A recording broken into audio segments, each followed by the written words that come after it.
Yevropaga ketmoqchimisan? Qayt bu fikringdan. Buni senga 14 yil eng nufuzli davlatlardan bittasi, ya'ni Shvetsiyada yashab kelgan odam maslahat beryapti.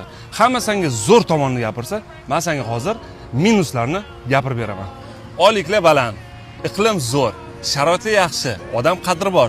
3-4 ming dollarni oddiy ishda ishlab ham topsa bo'ladi. Shu hammasi yillar davomida ko'nikib qolib, ana keyin O'zbekistonni qumsashni boshlaydi. Eng qiziq joyi mana shu yerda boshlanadi. Arosat nomli. O'zbekiston kelsa, o'tni qumsaydi, o'tga borsa, bo'tni qumsaydi. Chunki O'zbekistonda yaqinlari bo'ladi, o'tda esa madaniyatga ko'nikkan bo'ladi. Yo, men baribir ketaman deb qasamlik qilayotgan bo'lsa, men senga bitta sayt topib qo'ydim. Nomi Yevropago. U saytda sen o'qishgami, ishgami, qaysi davlat, hammasini o'z ichiga olgan va ishga kirishda qanaqa talablari bor, nima CV to'ldirish kerak, hamma dokumentatsiyasi, har bir qadam xullas ustoz shogirdni qo'ldan olib qanaqa sudrab yurgan bo'lsa, xuddi shunaqa o'rgatib oxirigacha olib boradigan saytdir. Sen tur firmalarda 500-600 dollarga bitadigan ishini bor yo'g'i 99 ming so'mga shu sayt orqali bitirishing mumkin.